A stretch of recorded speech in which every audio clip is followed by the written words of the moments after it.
इस साल में कांग्रेस हिंदुत्व की राह पर चल पड़ी है। हिंदुत्व के मुद्दे पर कांग्रेस पार्टी बीजेपी से भी आगे निकलती दिख रही है और बीजेपी के वोट बैंक में सेंधमारी की कोशिश में जुटी है। हिंदुत्व के सहारे कांग्रेस की कोशिश क्या सफल होगी, इस रिपोर्ट में आप देखिए।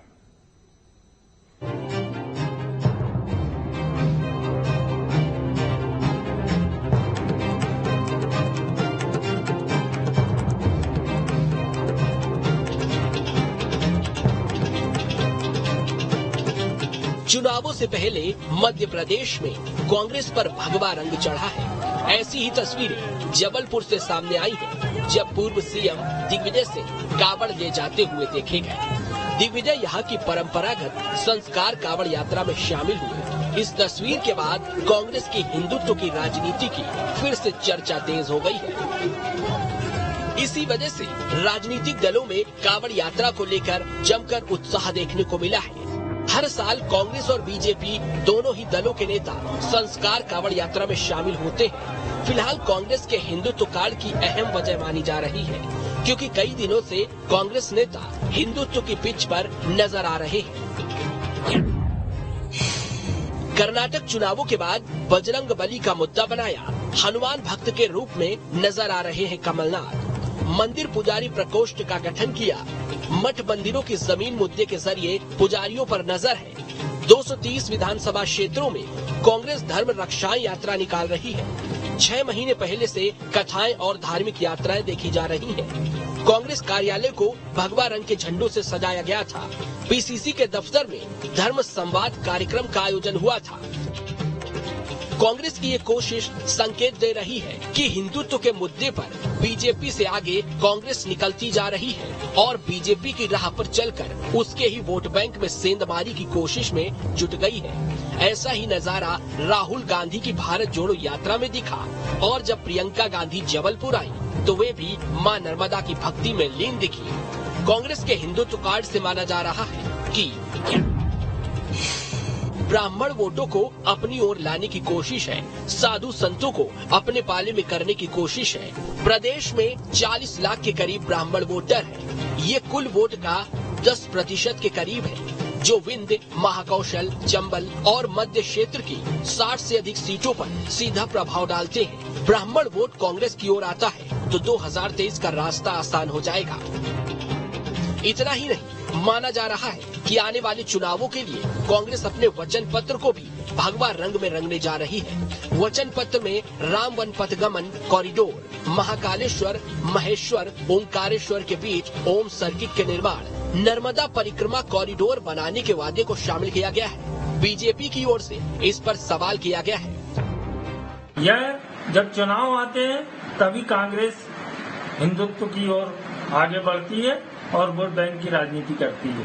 हमारा तो देश के प्रत्येक नागरिक के प्रति जो कर्तव्य है उसके लिए हमने मूल मंत्र बनाया है, सबका साथ सबका विकास, और हम उसी मूल मंत्र के साथ काम कर रहे हैं। जो भी योजनाएं बन रही है सभी का विकास हो रहा है, सबको लाभ मिल रहा है। देखिए, सबसे पहले आपको ये सोचना पड़ेगा कि हिंदुत्व और धर्म की ठेकेदार क्या सिर्फ भारतीय जनता पार्टी है। बहुत बड़ा फर्क है कांग्रेस पार्टी और भारतीय जनता पार्टी में। हम सनातनी धर्मी है, कांग्रेस पार्टी की विचारधारा से जुड़े, और हम हमारा जो धर्म है उसको एक आस्था के तौर पे देखते हैं। लेकिन कांग्रेस पार्टी जो है धर्म को एक आस्था के विषय के तौर पर देखती है। हमारे जितने भी सनातनी नेता है, आपने देखा होगा, जितना धर्म का काम वे करते हैं उससे भारतीय जनता पार्टी के नेताओं को प्रेरणा लेनी चाहिए। वहीं कांग्रेस के तेवर देखकर ये तो तय है कि बीजेपी के हाथ से हिंदुत्व का एजेंडा बुरी तरह से छिटक गया है। कांग्रेस तेजी से हिंदुत्व के झंडे को लेकर आगे बढ़ रही है। जाहिर है भगवा पर मुकाबला दोनों ही दलों के बीच दिलचस्प होगा। आगामी विधानसभा चुनाव में कांग्रेस पार्टी साफ हिंदुत्व पर चुनाव लड़ेगी, ये लगभग तय है। मध्य प्रदेश में होने वाले विधानसभा चुनाव के पहले जिस तरीके से शंखनाद जबलपुर में किया गया था, प्रियंका गांधी ने नर्मदा आरती की, नर्मदा का पूजन किया, उसी के साथ मंच पर शंख के साथ शंखनाद किया गया था चुनाव की तैयारी को लेकर। कांग्रेस साफ हिंदुत्व पर चल रही है। वो देख रही है कि भारतीय जनता पार्टी हार्डकोर हिंदुत्व के साथ कई अपने वोट लेने में कामयाब हो रही है, तो उसने भी हिंदू वोटों में सेंध लगाने के लिए अलग तरीके से तैयारी कर ली। इसी की कड़ी में पूर्व मुख्यमंत्री दिग्विजय सिंह आज जबलपुर में कांवड़ यात्रा में शामिल हुए। उन्होंने कंधे पर कांवड़ रखा और कुछ दूरी तक चले। फिलहाल इस बीच सवाल ये भी उठ रहे हैं कि कांग्रेस पार्टी अपने हिंदुत्व सेकुलर वाले चेहरे को बैलेंस कैसे करेगी, ये देखने वाली बात होगी। मध्य प्रदेश में विधानसभा चुनाव अब बेहद नजदीक हैं।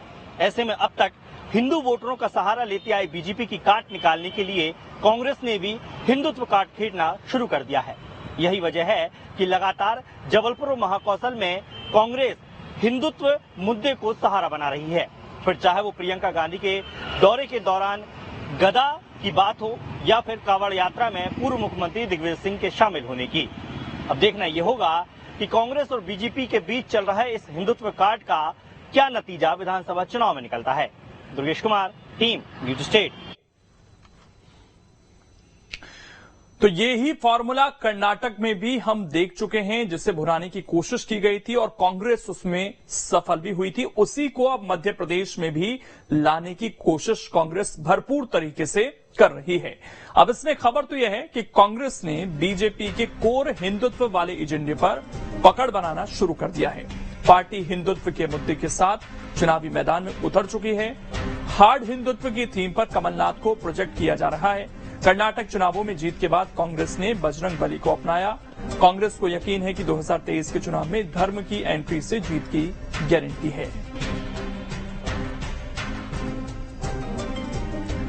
और आखिर में अब आपको मध्य प्रदेश छत्तीसगढ़ की वो जानकारी देंगे जिसके बारे में शायद कम ही लोग जानते होंगे।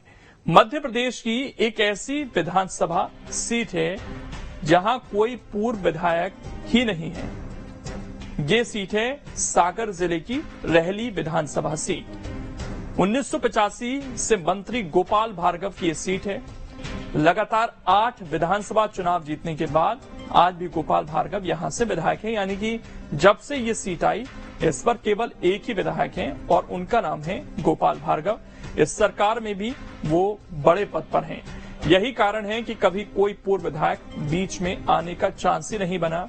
जब विपक्ष में थी बीजेपी 2018 में, तब भी उन्हें नेता प्रतिपक्ष जैसी बड़ी जिम्मेदारी दी गई थी।